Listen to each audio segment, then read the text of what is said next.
Hi, everybody. Hi, Jeffrey. Good Uh, morning. Hi. Uh, Good evening.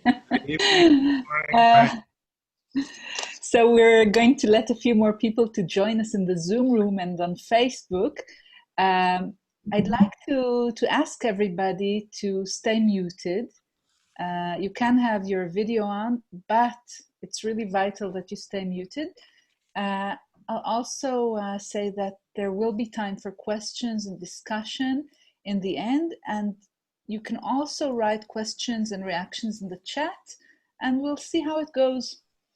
Um, okay, just a few final checkups. I think everything is fine. Yeah, all this technology. So, welcome everybody, and welcome Jeffrey Van Dyke to part 16 of what makes our inner work work. Um, and welcome to everybody who is here with us on Zoom and joining. Again, please stay muted. And welcome to those watching on Facebook and to anyone who is watching this in the future on YouTube. Um, and as a way of introduction, Jeffrey, I'd like to first read two things that people said about you when I wrote on Facebook that we were going to have this talk. So Revital Shtayat wrote, highly recommended. Jeffrey is an exciting mentor, a man with great wisdom of the heart and with a direct link to spiritual guidance. Every conversation with him has lots and lots of value. You have to meet him in order to understand. Don't miss this opportunity for discussing what makes the inner work work. And Orgad Miron joined her and wrote, this is all translated from the Hebrew, Jeffrey is an artist of externalizing the essence and making it valuable for others. Hmm. So, I love it when you learn more about your own work, right? It's like, oh yes, yeah, I know what you're saying. yeah, I guess I do that. Okay, cool. Yeah, thank you. I'm glad to be here. I'm really glad you agreed to join us here in this series. And before we really dive into it, I'll just say that you're many, many things, and we won't probably cover everything you've been doing. But you are the founder of The Courageous Messenger, and where you help coaches and consultants and executives and all sorts of leaders become recognized thought leaders, right?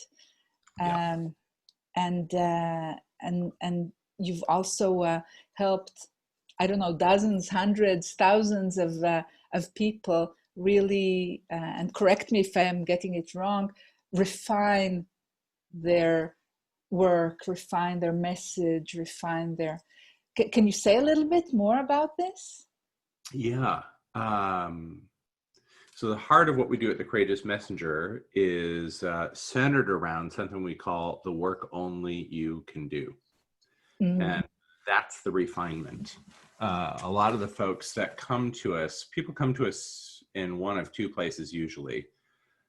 Either they've been doing their work professionally for at least a few years, sometimes decades, and there's always refinement to do. You know this, Ora, right? of There's course, always, oh, there's something emerging, there's something absolutely. new, there's something happening in the world that my heart's responding to. How do I make sense of that? How do I put it into language? How do I market it? How do I have other people see the value in it so that I can keep my business going while I'm doing my mission, Yes. right? Mm, And that's what we do. That's the refinement of really distilling what's the work only you can do. And in particular, uh, particularly satisfying for me are people that have a depth of wisdom and knowledge and experience around their work, but know that they're not quite there yet, right? Like, okay. Like I just had a new client sign on who's an executive consultant, really creative and interesting, and he can do so many things. And that's the blessing and the curse. He's like, I can do a lot, but which things am I meant to do? Which things are mine to do? And how do I make sense of that? And then again, position it, market it, sell it, all that good stuff. So that's kind of the work we do in the Courageous Messenger. And it's kind of the world where business and marketing and messaging meets your spiritual calling, and spiritual wisdom meets inner work, which I call leadership development in that frame. But it's inner work, and how the inner work informs the refinement of the public work. And so that's the place that I think we probably specialize in most, is that relationship. So in a nutshell, that's what we do. Very cool. And you've helped all sorts of quite famous people do this, as far as I understand. And tell me something, in these strange times of Corona and stuff like that, what do you plan to teach or offer in the next few months? The next thing we are offering, which may be a couple weeks, is the next webinar I have is I'm hesitating because I've never said it so bluntly in my marketing before. But the webinar is called Find Your Fuck It. Because for Say that again, please. Find your fuck it.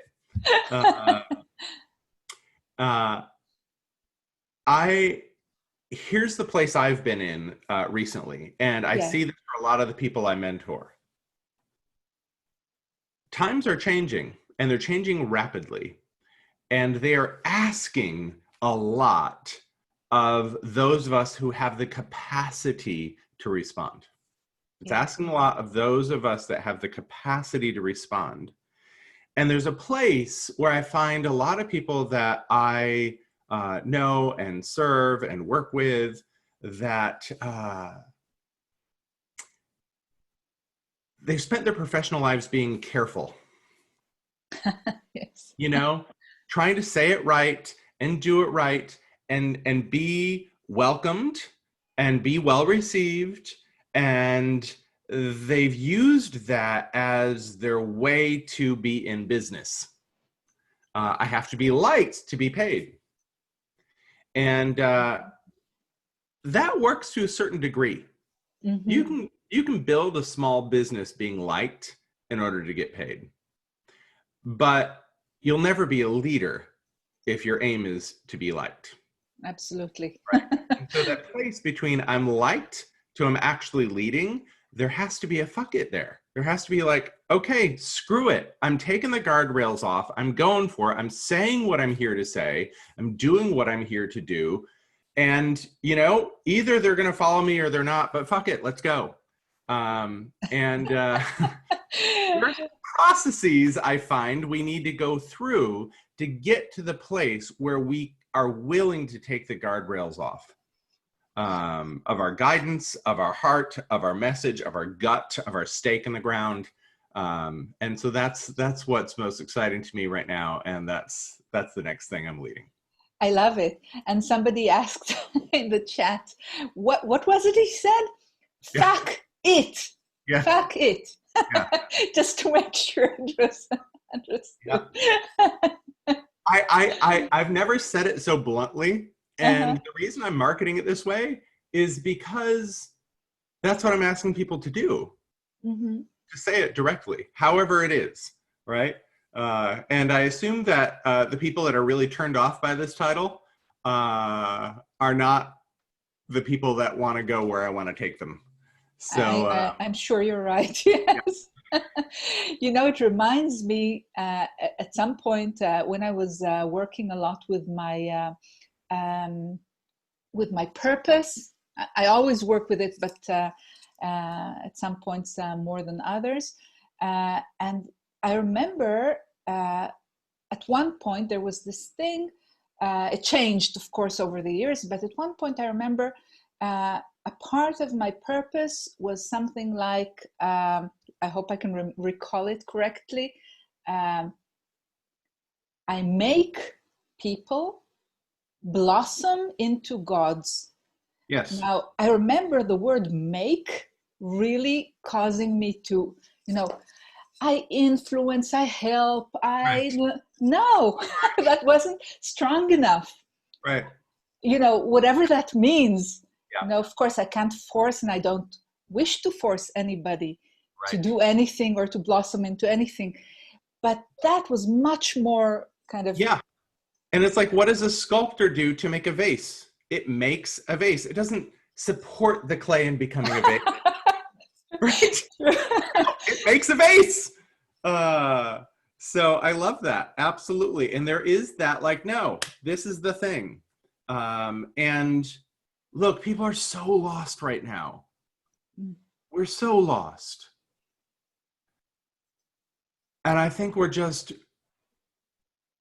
looking for anybody who says, let's go here.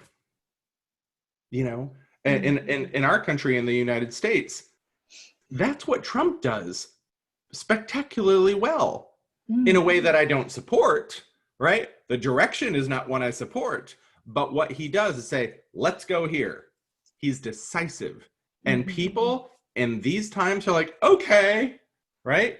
And if we want to influence, which is what we're being asked to do, my guidance has always said, Jeffrey, you're here to help the leaders of the new world tell humanity's new story. Beautiful. There is a new story that wants to emerge for us as humanity. And it might be the new story of medicine, or the new story in government, or the new story in the world of engineering, or the new story of nurses. There's a new story everywhere. And there are those of us that are being tapped on the shoulder, tapped in the heart, saying, hey, you have a message to share. You have a way of seeing a new path that other people don't see. And you're being tapped to share the message, to enroll people into this new path. And that enrollment is not, I support, I help, I nudge. It's no, I make. I'm paving this path.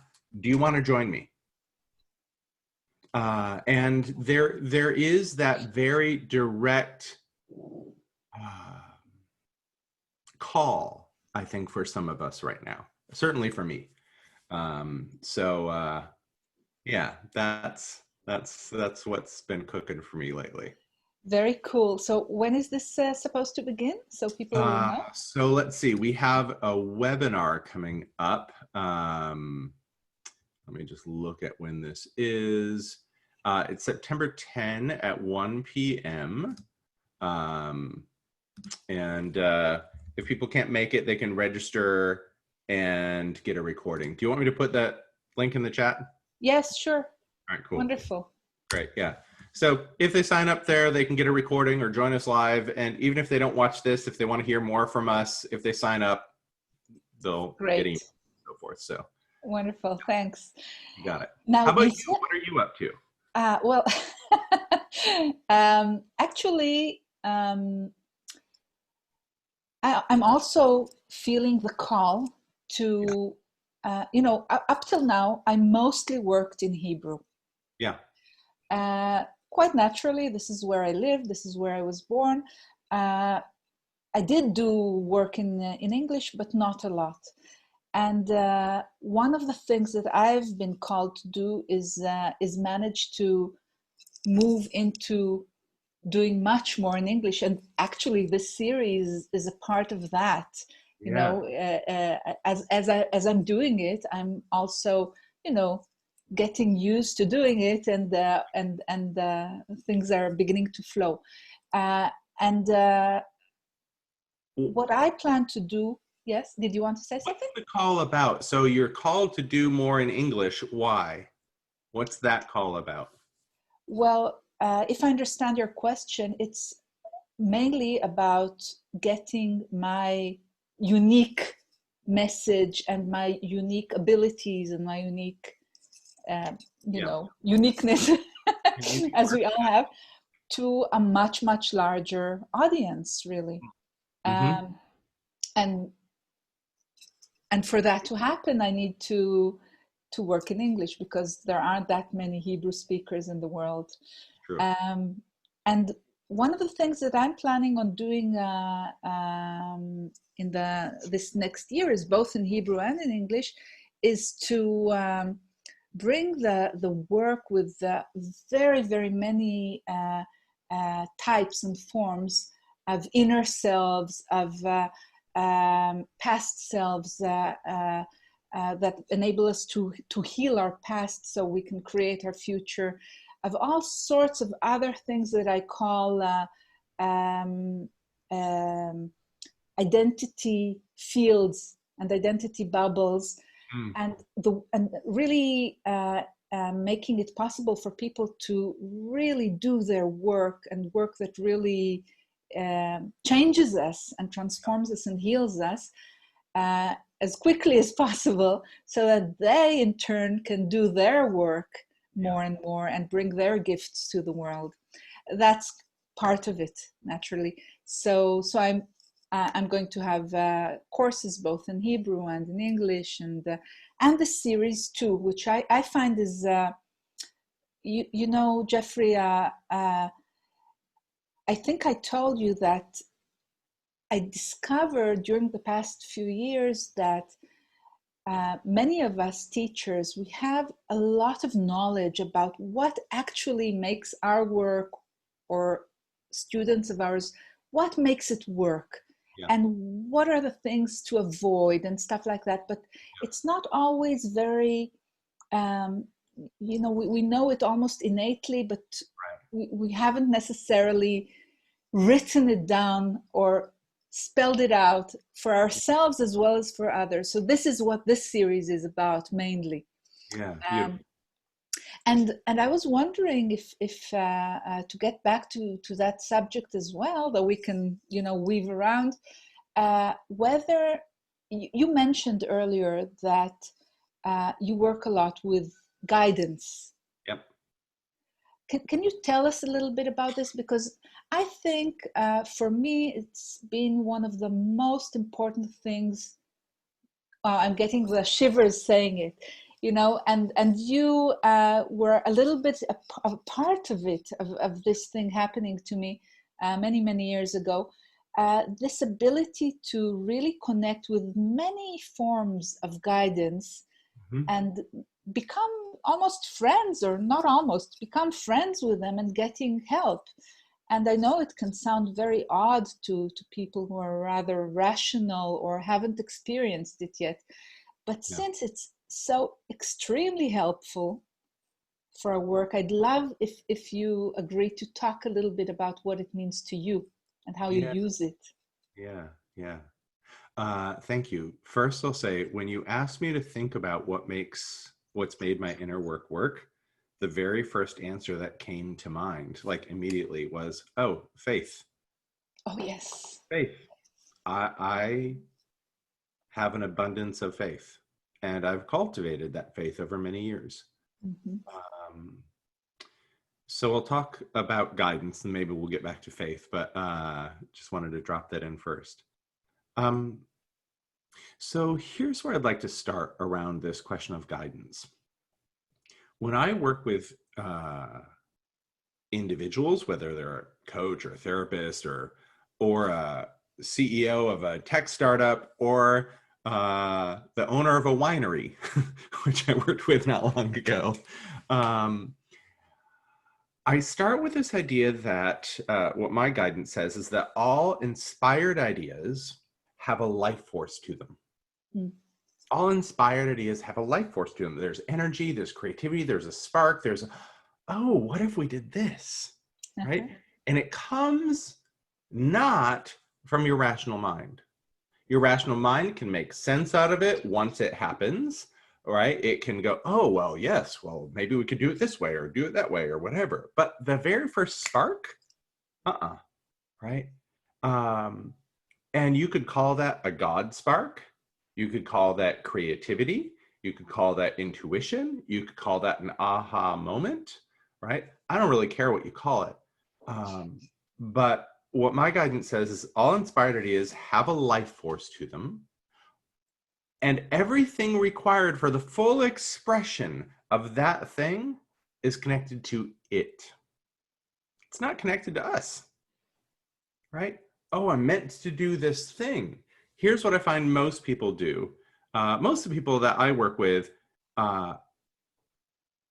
have some connection to guidance, meaning they've had aha moments. They've had those, oh, what about this? Maybe it's not consistent. Maybe it's not on demand. Maybe they can't just pick up the phone and, hey, what about this, right? But they've had the experience. Yes, So yes. all I'm doing with people is building on experiences they've already had. And nobody comes into my world without having a sense of something pulling them, right?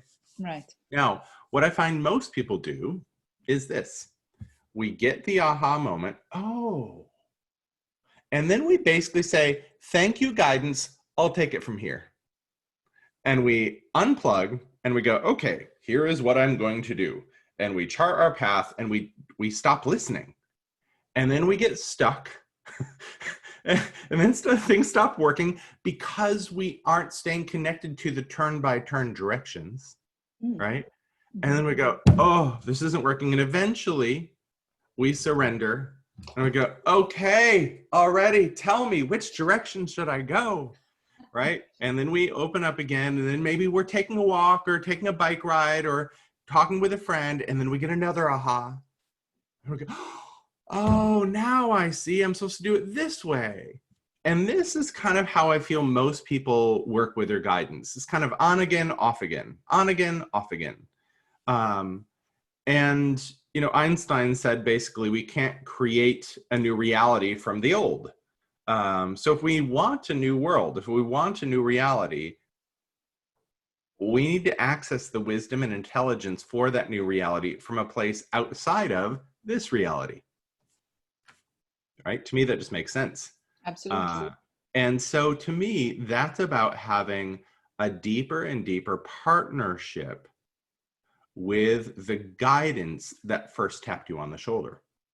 So there's many different ways we can talk about it. The way I personally hold it, and then I'll talk a little bit about ways we can frame it for folks, but the way I personally think about it is that there is a grid work of intelligence in this universe that is always there, always on, and we're all connected to it. And if we plug into it, the grid work is available to us. We can get insights and downloads and wisdom and so forth.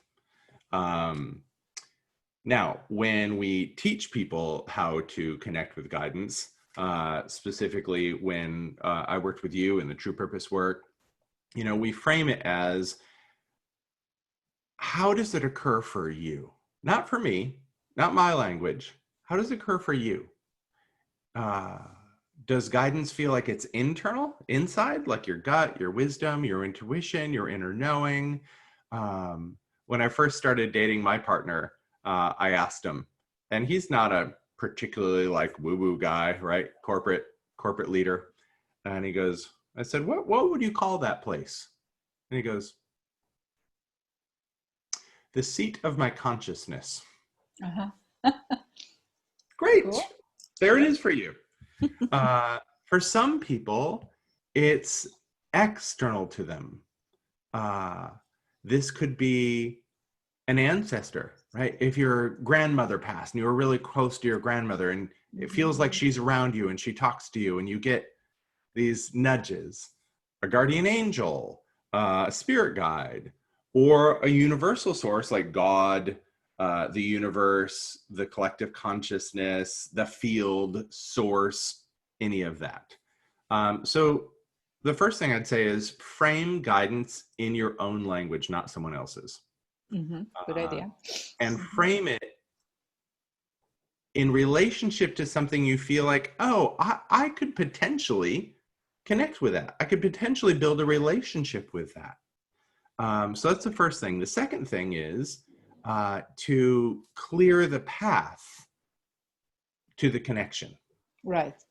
And that's a lot about addressing the doubts, the fears, the worries, the concerns that your ego has about what would happen if you had a connection to wisdom outside of your ego. And that's a lot of the work. And then once that's done, I find that most people can connect, even people that are, pretty rational. Yes, I agree. Yeah. You know, It just so takes some patience and practice. Sometimes it doesn't really work that well, or just once in a while, and you need to keep at it and have faith. yeah, I would add one more thing, Ora. Yeah. People receive guidance in different ways. So if you, we know that we have different learning styles, right? Some people are auditory, visual, or kinesthetic, the three main learning styles. So too, guidance comes to us in different ways. Some people have kind of a question in their mind and they hear an answer, right? Some people hear actual words. For me, I don't really, well, sometimes I do hear words now, but at first I just got ideas that weren't from my own mind. In fact, this all started before I met Tim or did any of this stuff. I was in my 20s doing some journaling at my computer. It was one of those big, long monitors, those big behemoths we used to have. A Gateway computer, never forget, white. And I was journaling just my own inner thoughts. And I started to get answers to my questions, and it started to come up my fingers. And I was looking at the computer screen going, I've never thought those thoughts before, A. And B, they're a lot smarter than me. That's really good stuff. And so I started asking the computer questions, and just listening for the answers and typing what was coming to me. And I started this dialogue. And then a couple of years after doing this, I remember being in a bookstore and I picked up Neil Donald Walsh's book, Conversations with God. And I started paging through it and I was like, oh, I do that. Oh, right. I'm not alone. This is a thing. And then years later, when I met Tim Kelley, that's the process primarily we taught, is to journal back and forth with your guidance. So, yeah, but for some people it's auditory or written. For some people it's visual. These days, oftentimes when I tune in, I'll get an image or a picture or a little bit of a running movie, and then I'll sit with it and I'll ask okay, what's that about? And I'll get an answer about what the metaphor is. So for some people it's visual, and especially visual people might get stuff in their dreams. And for some people, it's kinesthetic, meaning there's a feeling that washes over them, right? And if they tune into that feeling, it might be in their gut or in their heart or somewhere else, and they go, oh, what's that feeling about? And they might get answers about the feeling. So we all get the guidance in different ways. I used to have a client who his guidance flowed when he was by water. So he would run the bath. He'd just go sit on the edge of the tub with his journal and turn the water on a little bit and journal. And somehow and eventually I was like, why don't you just get one of those little fountains you can put on your desk? Right. But we all, for some people it's walking in nature. For some people it's the beach, Sure. It comes in all ways. And I guess my biggest thing is, if you feel like it might be guidance, assume that it is. If it feels like, oh, this is different, and then lean in that direction and see where it takes you. Great. And you mentioned faith earlier, and I also feel that for me, it's also one of the things that I teach a lot. faith or trust, or, you know, there are all sorts of words related to that, has always been extremely important. And I always feel that for some of us, perhaps for all of us, faith or trust is really a choice, a free will choice, or it could be that. No, it's just because we can choose to go for it or not. And for me, you know, again, it has to do with a lot of things, but one of the things that came up to me today, for me today, was again this idea of how a tree grows, for example. You know, no manual, no, you know, but somehow it just happens, and it kind of, it's it's it innately knows how to do it. And I think for me, since I've started doing my work many years ago, this was perhaps one of the most important, if not the most important thing. I decided, I chose to trust that there was an internal process that if I do my work diligently, and if I trust in it, and if I don't interrupt it and don't, you know, create too many obstacles, it will evolve naturally. And that has been a great support for me in my inner work, because again, it's something to lean into. Yeah. And whatever happens, you can say, okay, how is this supportive of my healing, of my development, of my transformation, of my becoming whole, and so on and so forth. Yeah. You know what's been interesting for me because I started my spiritual journey, I guess I could say from the moment I arrived, but you know, in my adulthood at age 23. Me too. Interesting. Yeah. Uh, Okay. Sorry. so I have the benefit at this point of my life of being able to look back and go, I was ready when I was ready. And there are certain things that I think I used to try to force, not that I don't still try it sometimes. But it's like I can look back and see big changes I've made or shifts I've made in my life, and I wasn't ready until I was ready. And no amount of pushing or striving or whatever, I don't think any of it would have changed that. You know, I mentioned my partner Pete. Man, when I was in my 20s and 30s, I yearned to have, you know, a partner in my life. I was not ready. I was not for the kind of partner I actually want and need. I dated people. And then I moved to Los Angeles, 7, 8 years ago now, 7 years ago. And a few years after that, I met Pete. And it was just like, I was ready. You know, I was open in ways I'd never been opened before. I was willing and I was committed. That was the big thing, actually, with Pete. I yearned for a partner, but I was never actually committed to doing what it would take to become the person that could be in the kind of partnership I wanted. And there was a bike ride I took shortly after moving to Los Angeles, where I remember being in conversations with my guidance on my bike. I used to live by the ocean near Santa Monica in Los Angeles. And I would take these bike rides right outside my house. There was this path that went out to the ocean. And so I'd take bike rides almost every day. And I would talk with my guidance. And on one of those, I was like really feeling what my mission was going to require of me. And I remember saying to my guidance, like, okay, I'm in. but I will not do it alone. I need someone by my side. I need someone to come home to.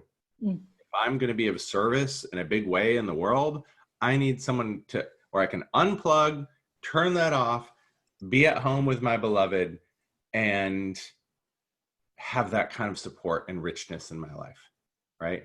Mm-hmm. And the moment I had that declaration, and that's really what it was, okay, I'm in, commitment, and a condition for that commitment. I'm committed so long as this is in my life. Now, I know a lot of people I've talked with that say, I've asked the universe for my partner too, or whatever the thing is, right? But it's and I look at them and I'm like, oftentimes just don't in my own heart, because I can see that maybe they're not even ready to hear it. It's like, yeah, you're yearning, you're pining, you're whining maybe, but you're not committed. Mm-hmm. You haven't put a stake in the ground. And when I did that, I remember having the realization, okay, I am not internally the person who could call in the kind of man I need by my side. I need to become that person. And for the next 2 years, I did inner work around relationship and around opening my heart that I had never done. Mm-hmm. And I look back and I go, why is it that for 2 decades I pined over having a partner, but I never actually did the work around opening my heart to have one? Mm-hmm. And until I committed, and I didn't know where to look. Here's the other thing. What did you get? They're like, tell them this. When I committed, I did not know the how. I didn't know how to find my partner. I had been pining after one for decades. I did not know how. All I knew was I was committed and I was going to do the work to become available to that relationship. And it took me in directions I did not expect, some of it.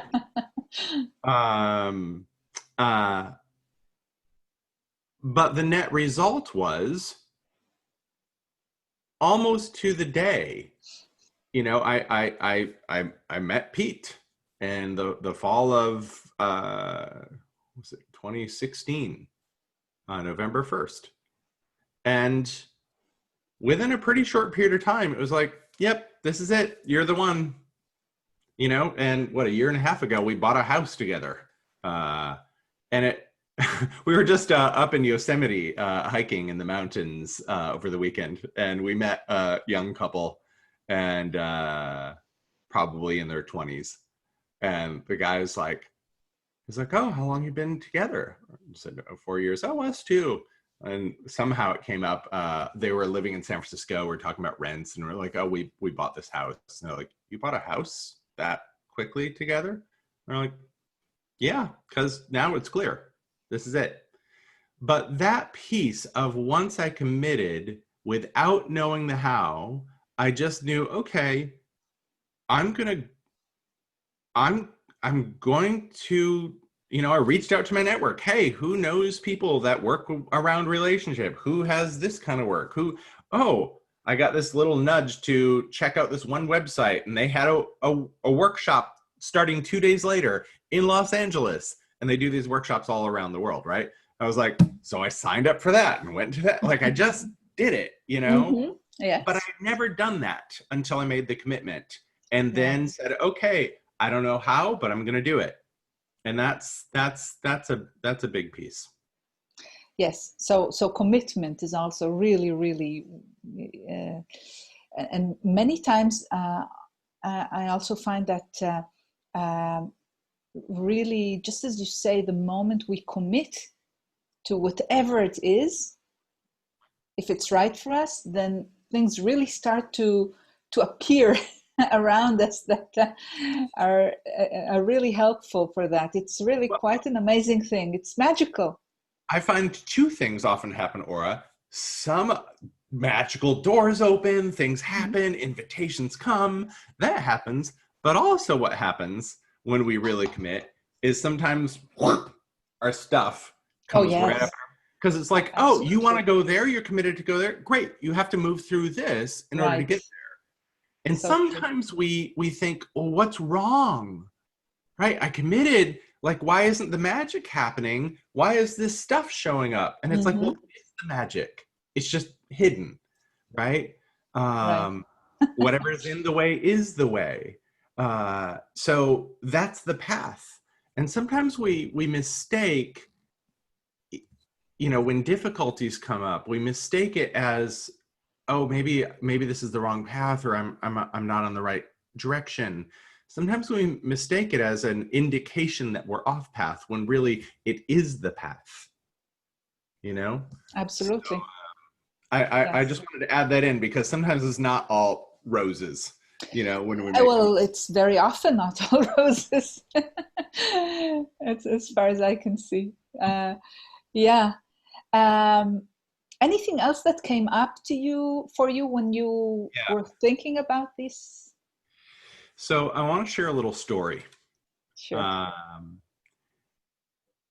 uh, t- I'll share a little anecdote and then a story. When I met Tim Kelley, who was really the mentor that supported me immensely in growing, um, we did parts work, active imagination, kind of based on That's voice dialogue, voice dialogue, yeah. Mhm. right? With parts of our psyche.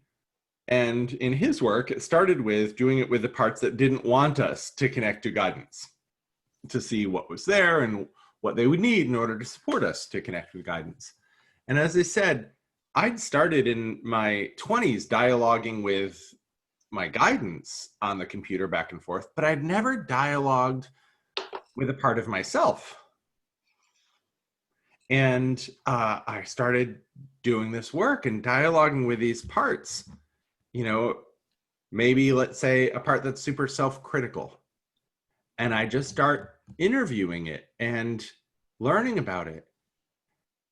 And before long, I find that I'm not in a battle with this part anymore. Yes. Right? It had always been like this, me against me. Uh, and it floored me. I was like, holy cow. Yeah. You mean I don't have to fight myself all the time? Like, how is, like, it was a revelation. I did not even know that was possible. And I was like, why is this not common knowledge? Why doesn't everybody know that you can just talk to different parts of yourself and not fight yourself all the time? It stunned me. So that started it. But a few years down the road, I had a former client refer his ex-girlfriend to me. And she called me up, and the problem she presented was this. She was a hedge fund manager and living in England. She was Russian in origin, and she was very connected to multiple dimensions of reality. She also was highly, highly educated, had an MBA, had, I think, maybe even a PhD in something related to finance. Anyway, so she had all the degrees to be a hedge fund manager, but she was also very psychic and connected to multiple realities. And she said, Jeffrey, I know what I'm supposed to do as a hedge fund manager, but all I really do is I go into the grid and I just move some stuff around and I make millions and millions and millions of dollars. She goes, I work about a half hour a day, right? And she's like, but she felt like it was a parlor trick.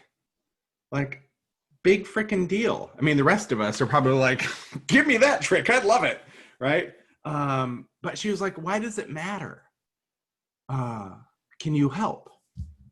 And I had just been trained in the true purpose process, helping people find their purpose.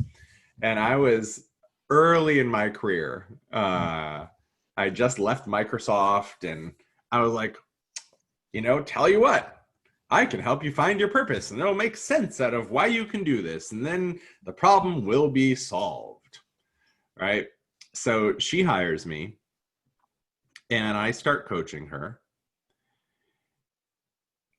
And not too long into our coaching relationship, she stops and she says, Jeffrey? I said, yes.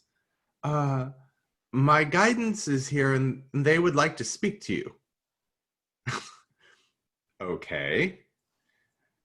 So she kind of steps aside and she channels her guidance, and they start coaching me on how I should be coaching her. Right? And I'll never forget it. It said, Jeffrey, stop trying to solve her problems. There are no problems to be solved, just more truth to be revealed. Stop trying to solve her problems. Look for where the truth is that wants to bubble up. Go there. Mm-hmm. And it was like they were taking my attention and going, shh, right? Don't look at the problem. Look at where there's truth that wants to bubble up and be revealed. In the image they gave me, I'll never forget this. They showed me a big sandy beach, like you'd see in the sea by Herzliya or wherever. And a big sandy beach. And they said, imagine that there's a buried treasure somewhere, but you have no map. You could dig on that beach for years and never find it. Fortunately, however, there's a flag planted just above where this buried treasure is, right?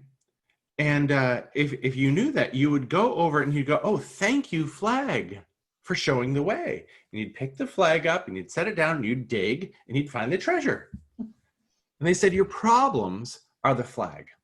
Beautiful. Right? So instead of, why is this happening? This is wrong. I need to solve this. This should not be the way it is. Instead, go, well, if this is the way it is, maybe it's exactly how it's meant to be. What if this isn't a problem? What if there's more truth to be revealed? Right? And it's subtle, but it really is going from, we walk over to the flag and we beat the flag. Darn you, flag! Why are you in the sand? You're blocking blocking my view to the ocean. Right? Instead, oh, thank you, way shower. Thank you, problem. Oh, you're pointing the direct place for me to dig.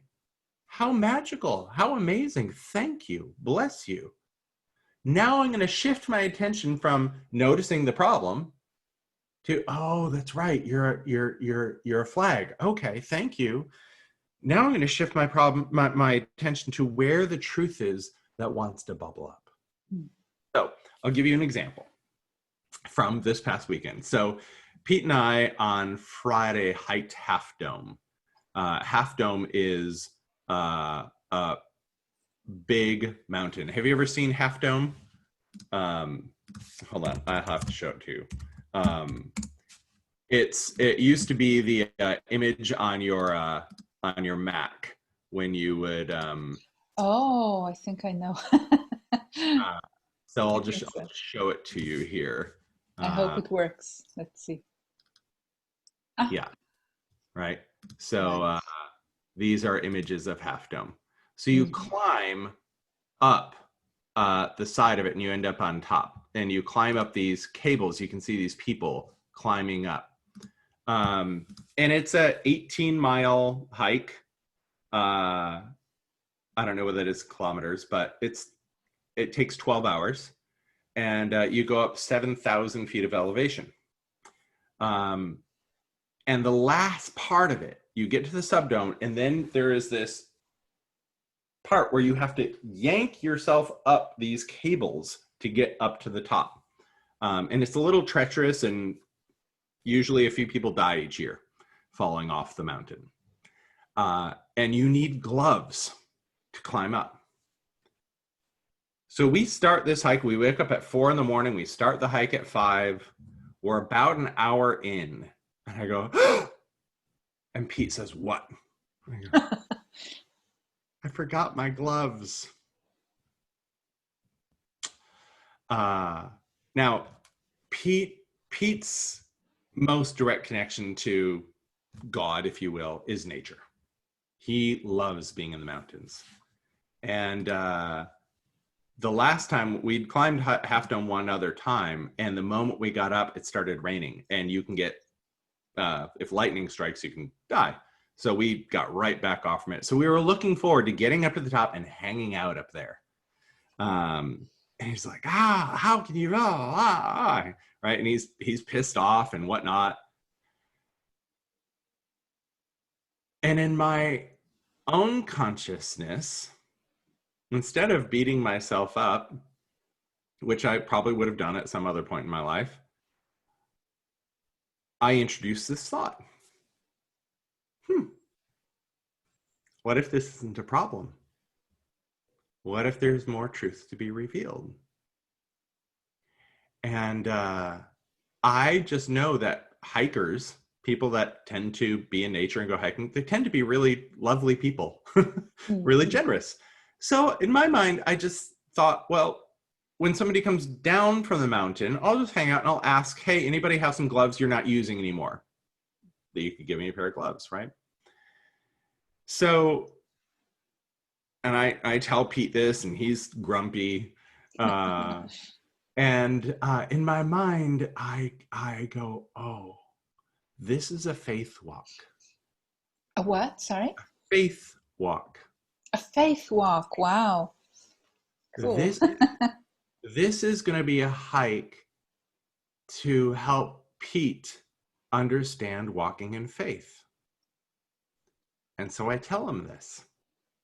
And we're hiking, and about 3/4 the way up, we stop in this beautiful view and have some lunch and whatnot. And this other group comes up and sits down, and we start talking with them.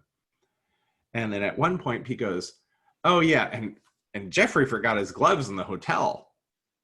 And without a beat, this one guy in the group goes, oh, you forgot gloves? I have another pair. Would you like them? Hey, I'll give them to you right now. And hands me a brand new pair of gloves. Right? Just like, and the whole hike down, Pete was like, it was like he was waiting for you. I mean, it wasn't like, oh, you need some gloves? I might have a pair. No, it was like, oh, you need some gloves? I have an extra pair. Here you go. I'll give them to you right now. It was like, Pete was like, it was like he was planted, like he was waiting for you. And I said, he was, right? He was. There wasn't a problem to be solved. There was more truth to be revealed, that we can live in a state of expectancy of goodness happening in us and through us and for us. And that when we live in that state of expectancy, the universe tends to comply. Now, this is something I didn't anticipate bringing in terms of inner work working, but my whole life, I have story upon story upon story like the gloves in my life. And my friends are just like, oh, Jeff, that's so you. Of course it happens that way for you, right? This house that I live in, we have this beautiful home on 2 acres of land in the middle of the Hollywood Hills in Los Angeles. Like, you don't get land like that. Our backyard is a private canyon that deer walk through, right? And I clicked on a link because somebody sent me a link to a bike, and I saw a link to this house, and I clicked on it, and 2 months later we moved in. We weren't even in the market. We weren't even looking for a house. We weren't pre-qualified for a loan. None of it, right? And it just boom, boom, boom, and here we are. And my friends are always like, oh, that of course that happens for you. And I'm like, no, it's not personal. It's not a Jeffrey thing. I do live in grace, but it's not personal to me. what I find that I do, and it relates to not living in a problem-based world, right? Living with this consciousness, and everywhere around us there are problems. Our whole, economy. I teach marketing, right? Marketing is, let's identify a problem that we're going to solve and market to it. It's all problem focused. So our entire economy is built on identifying problems that we can solve. So this consciousness that there are no problems to be solved, just more truth to be revealed, is revolutionary. It's a revolutionary act to not engage in the problem. It's revolutionary. Our coronavirus, big problem. But solving it, in my opinion, does not come from engaging in the problem. It comes from engaging in what's the truth that wants to be revealed. And I think there are many truths that wants to be revealed at this time. But when we live in that state of, oh, there's truth to be revealed, I don't always know what that truth is. In fact, I almost never do at the beginning. But in terms of that choice, faith, trust being something that you can choose, I choose to live in a state of expectancy. Now, I'm not always great at this, right? But when I do it, like in the hike, right? I'm hiking along and I go, oh, this is going to be so fun. This is going to be so fun to see how this one occurs, right? And my mind, all I was doing was envisioning Pete and I sitting at the edge of the rock on top. And I'm like, I don't know how we're going to get there. I don't know how that's going to happen, but we are going to end up there side by side enjoying the view. And it's going to be so fun to see how the universe arranges this, Cool. And so we can live in, and so there is this expectancy that I live in when I'm in the truth revelation consciousness. Oh, like I'm going to be delighted. I'm going to be surprised. It's going to be interesting to see how this one occurs. And I guess I'm very optimistic. I live, but it is, what I know is that when I'm in that state of expectancy, my blinders of like, oh, it has to be this way, get opened up. It can come in any way it wants. I don't really, maybe I'll trip on a rock and I'll look down and there'll be a pair of gloves laying on the ground right there. Maybe that's how it's going to be. I don't know. But you also, sorry, Jeffrey, are you also willing to kind of release it if it doesn't work out? Is that part of it too for you? Oh, sure. Because that could also be the truth that wants to be revealed. Right? That there's a different path than the one I had in mind. Pete bought a new car 6 months ago, and it had this creak in it. And it's a nice, brand new car. And I hate little niggly sounds. So I'm like, take it back, have them fixed, like, and it's not a normal creak. It was so he's like, no, I'll wait till I'm in my 6-month, oil change and I'll bring it in. So he does. They have now had that car for 35 days trying to find this creak. And they said, yeah, it's not a creak that should be there. There's something wrong. And Pete's fretting about, is the car compromised now? If I get it back, do I still want it?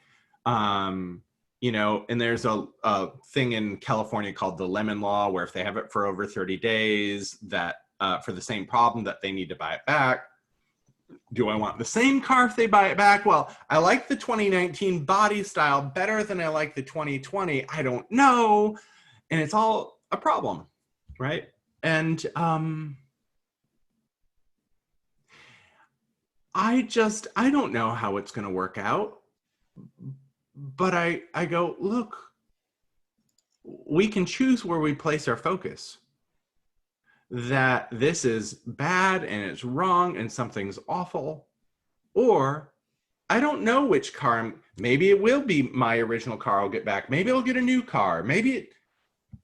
But I live in the faith that something's going to emerge. Right? And hello, this is not a large problem in my opinion, right? It's a car. Yes. All right. But still, and these are problems we all experience every day. Is, oh no, is it going to happen the way I want it to happen? Well, guess what? Maybe it won't, but maybe it will happen better than what you'd imagined. Maybe something else will happen that you wouldn't have even thought of when this occurred. And if we can place our attention there, right? I'm curious what's going to show up, right? I don't even know what car I'm going to be driving a month from now. It'll be interesting to see what happens. So yeah, it doesn't always happen the way I picture it. This house is not what I'd ever imagined, Ora. I thought I would buy a super modern home, clean lines, very, modern and aesthetically sharp. This home is 70 years old. It was built in 1941. It is a more classically American style ranch home. It has some weird quirks that we're fixing up and changing and whatnot. But what it has is that we are tucked away in nature. We're the end of this little dead-end street. Nobody comes up here. It's quiet. When you wake up in the morning, it sounds like you're in an aviary. There's birds everywhere. Like I said, the first day we came to look at the house, there was a deer walking through the backyard. A 5-minute walk up the street is the biggest park in all of Los Angeles, a massive, massive park where we walk our dog every day. What I didn't know that I needed, that the universe knew, was, Jeffrey, you need to be in nature. Oh, yeah. I'm in the middle of Los Angeles and you would not know you're in a city. Mm-hmm. It is quiet and peaceful and serene. And something I would have never looked for. Beautiful. So we're nearing the end of our meeting. And I see there's an interesting question in the chat. I'll translate it and we'll see if you have anything to say about it, all right? Somebody asks, what about problems or symptoms that seem to be chronic? Mm-hmm. How do we work with them? How do we find the truth hidden for years and years and years with lots of dust covering it? Yeah. I appreciate the question. I guess there's a few things I would say. The first one would be to have patience. Okay. Here's the story I'm supposed to share about that one. I'm full of stories today. So I grew up in a very religious, conservative home. Protestant conservatism, and then we became like evangelical Christians as a kid. And when I was summer, I turned 13, I realized I was gay. And in the religion I was raised in, it meant that I was going to burn in hell for all of eternity, and there was nothing I could do about it. And so a lot of my inner work has been about releasing shame, releasing self-judgment, touching the places where I feel so broken. And in my 20s, I moved to San Francisco, and I found my way to this church with a lesbian pastor. And she said, we teach a redemptive love at this church, a redemptive love. And I would go Sunday after Sunday and just cry. I just sit up in the balcony and just weep. And half the time I didn't even know what I was crying for, but just stuff was coming out. And somehow in that place there was permission for it. So fast forward a good number of years, maybe 10 years later, I'm at this film festival, and there's this documentary about this acting troupe who toured this play, a Terrence McNally play called Corpus Christi, where it's the Passion of Jesus Christ, but it's set in 1950s Corpus Christi, Texas, and Jesus is gay. And the film is about the acting troupe that toured this play for 8 years, you know, getting harassed and getting death threats and boycotts and all this. I'm standing outside the theater in line waiting to go in, and I'm looking up and down the line of people waiting to go in.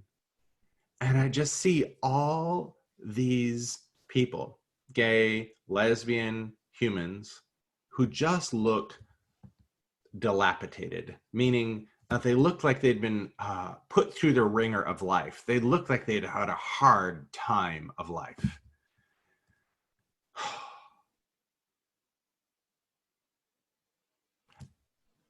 And I was sitting there going, am I in this line again? Am I here again, really? After all this, after all the work I've done on myself, am I here again? And I'll never forget my guidance saying, Jeffrey,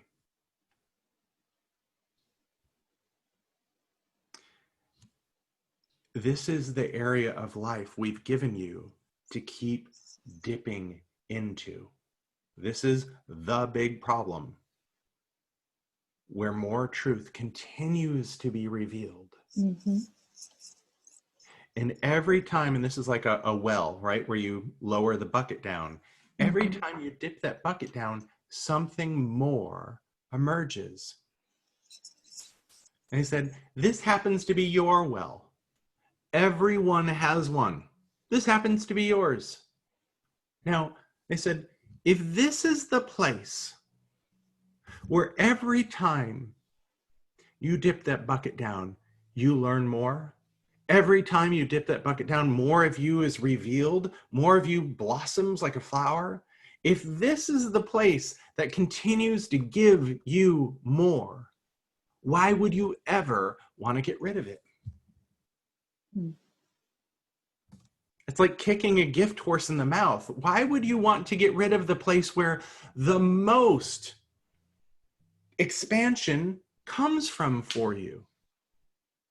And I said, instead of wanting it to be gone, and this is the big shift, the big fantasy for us is if we do enough work, if we do enough inner work, eventually our well will be dried up. Done. No more, right? That, I think, is, for me at least, the longest time when I did inner work. It was with a fantasy that someday I'd be done. Someday I'd be fully baked, right? The present would be wrapped with a bow on it, ready to be served to the world. I'm perfect now, everybody. Right? That's the fantasy. And I said, what if, Jeffrey, instead of wanting it to be gone or be done or to go away, what if you could shift your relationship to this well so that every time life brought you back to it, you could go,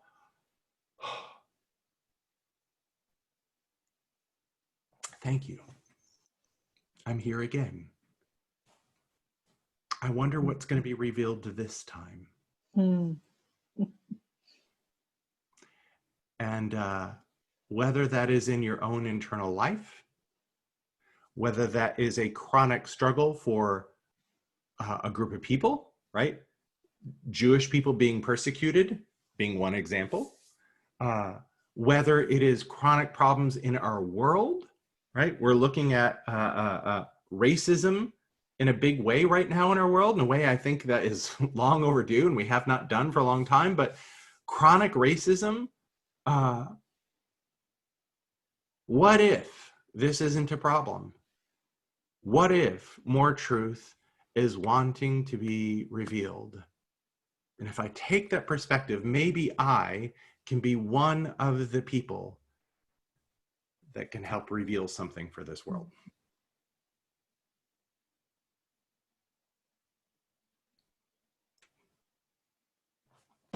That's our job.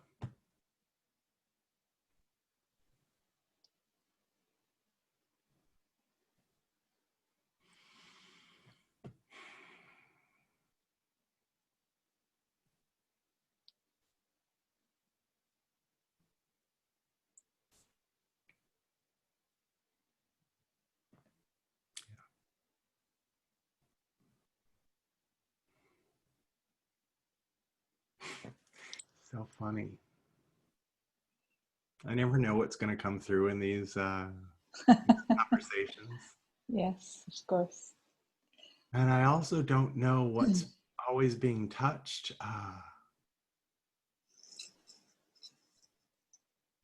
And I've shared all of these stories before. But that last question, what do we do with the stuff that we keep revisiting? That I think is the big question. And to me, that shift is been the most profound gift. Mm-hmm. It's a liberating gift. And I believe we are here to be liberators in this world of ourselves and then hopefully for others. And so I hope that I can feel in myself, maybe the person that asked this question, maybe other people, there is a deep yearning for people to address that place. What about that place? And it touched something deep in me. Yes. But maybe, yeah. Maybe I'd like to add to it something that it's just an additional way of seeing it, and that is that so often those things that we find most difficult are really they really coach us towards our greatness. Yes. Very, very often. Yes. So it's another way of looking at the same things that you're telling us about. For example, if somebody is really, really, you know what, I can take myself as an example.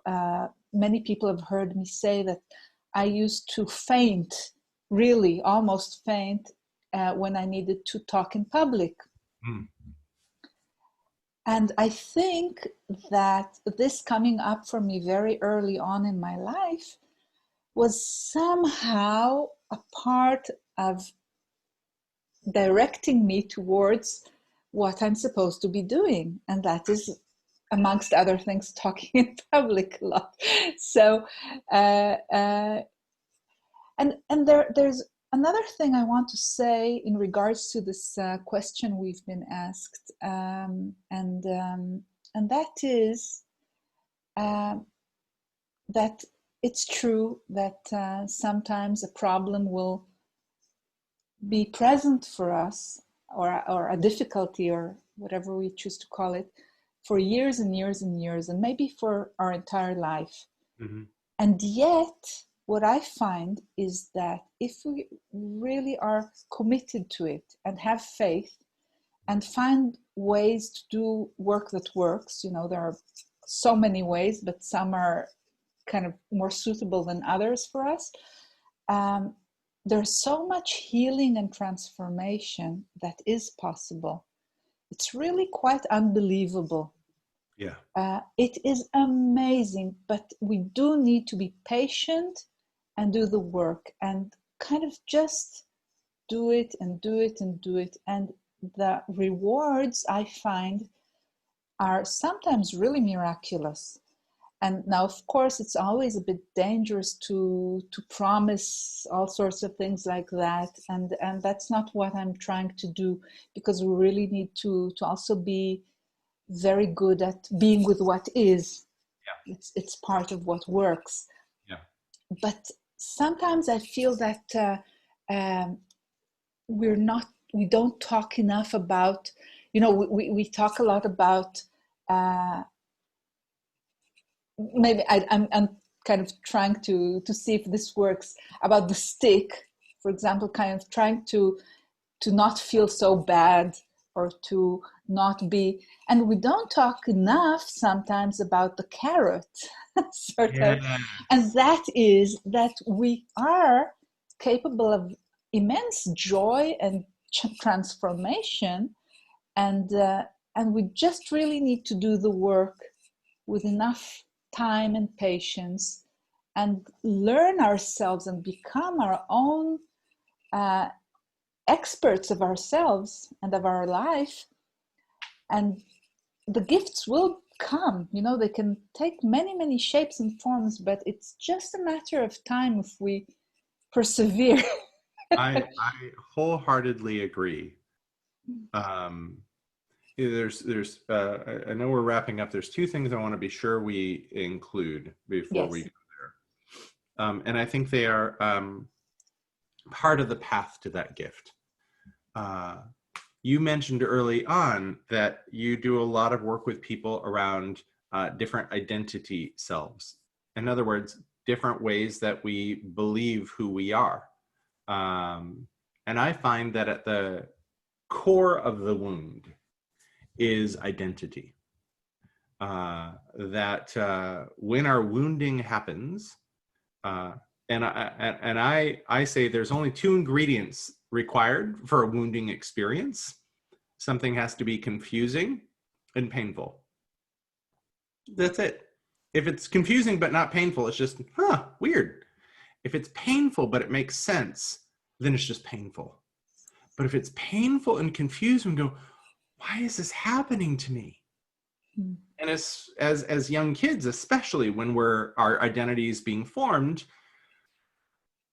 we make it up about ourselves. Oh, this is happening because I'm fill in the blank, because I'm worthless, because I'm unlovable, because I'm broken, because I'm a failure, because I'm stupid, because I'm whatever it is, right? And oftentimes in our family system and our community, that same belief gets reinforced over time, right?